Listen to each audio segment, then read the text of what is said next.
Dans les rues de Bangui, des milliers de miliciens armés se retrouvent face aux soldats français et avec l'invité d'Europe Nuit, on va tenter ce soir de mettre quelques mots, de dessiner le visage de ces conflits modernes, de ces guerres que les États n'hésitent plus maintenant à présenter comme des opérations humanitaires. Bonsoir Jean-Vincent Hollindre. Bonsoir. Vous êtes maître de conférences en sciences politiques à l'Université Paris 2.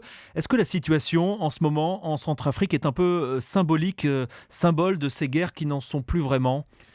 Oui, encore que on commence à reparler de guerre. Simplement, les guerres d'aujourd'hui ne ressemblent pas aux guerres d'hier.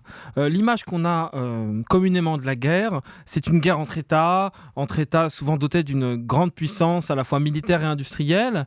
Or, aujourd'hui, la puissance militaire et industrielle n'est que d'un seul côté.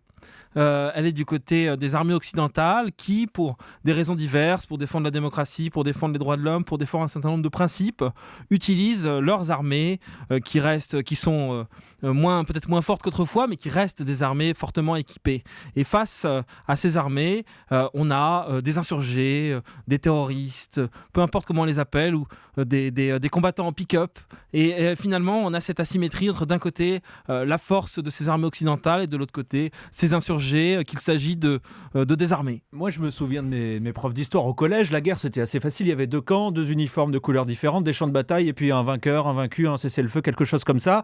Aujourd'hui, on voit l'Irak, l'Afghanistan, la Syrie, peut-être donc la Centrafrique. On a un peu l'impression que tant qu'il y aura des soldats sur place, il y aura des combats, que c'est une situation un peu, une vis sans fin.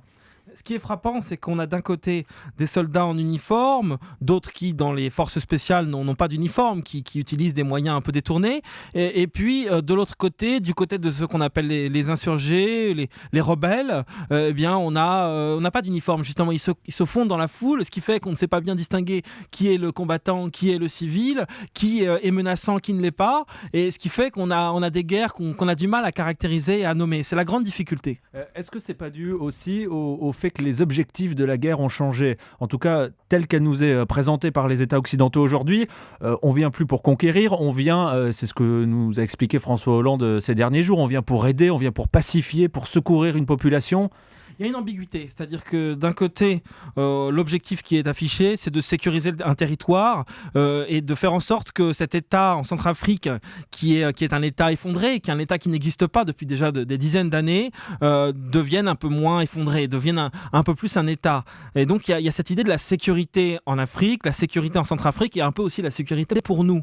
Simplement, on voit bien que cet objectif, ça va plus loin, c'est-à-dire qu'il y a cette idée de défendre un certain nombre de principes, de punir Bachar el-Assad parce qu'il a utilisé des armes chimiques, de punir les rebelles parce qu'ils finalement ils commettent des crimes. Et donc entre l'intervention pour la sécurité et l'intervention pour la démocratie, c'est un pas qu'on franchit allègrement sans le dire nécessairement. Vous dites les guerres modernes ne sont plus gagnables. Ça veut dire quoi? Ça veut dire que ce sont des opérations vouées à l'échec, qu'il y a plus de le concept de victoire ou de défaite est complètement éclaté? Il peut y avoir des succès, disons, tactiques, opérationnels. On le voit sur le Mali, qui a été quand même une opération plutôt réussie. Simplement, la victoire au sens classique du terme, avec un traité de paix, ne peut pas avoir lieu, tout simplement parce que ce ne sont pas des guerres où il y a une interaction entre des combattants qui sont à peu près à un niveau équivalent. On est face à des interventions où il s'agit de soigner des sociétés malades de la guerre. Et dans ces interventions-là, il ne peut pas y avoir de victoire, puisque la guerre n'est pas assumée comme telle.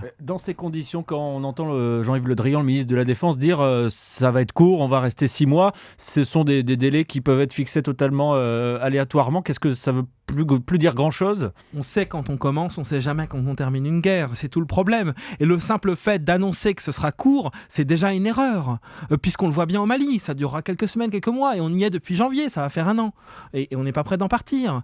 C'est la même chose sans doute en Centrafrique. Donc ce qui est étonnant, c'est qu'on ne retient pas la leçon en fait des interventions passées en Afghanistan, en Irak et plus récemment au Mali. On sait très bien qu'en Centrafrique, la situation est complexe, ça fait plus de 40 ans qu'il n'y a pas d'État en Centrafrique, ça m'étonnerait qu'il y en ait un dans 6 mois. La forme de la guerre a changé. Est-ce que la perception de la guerre a changé par nous, simples citoyens, en France aussi? Oui, parce que en Europe, en France, ça fait plus de 60 ans qu'on ne connaît pas la guerre sur notre territoire. Donc forcément, la guerre, on la connaît de loin, par l'intermédiaire des médias. Et donc, on estime parfois normal d'intervenir pour défendre nos principes. Simplement, on n'est pas forcément prêt à en assumer les conséquences, c'est-à-dire les morts à la guerre, ce qui est quand même logique, en quelque sorte. Ouais, et on a vu le bilan au Mali n'était pas énorme, entre guillemets, si on peut dire, avec 5 ou 6 soldats décédés. Là, on a vu l'émotion provoquée par le décès de 2 soldats en Centrafrique. C'est des images qu'on refuse de voir, de regarder en face.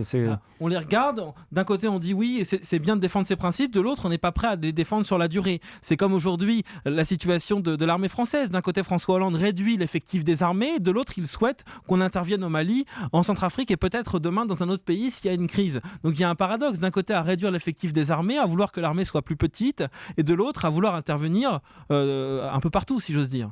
Jean-Vincent Olindre, maître de conférence en sciences politiques à l'Université de Paris 2. Merci beaucoup d'être passé nous voir dans Europe Nuit. Merci pour vos éclairages ce soir. Merci beaucoup.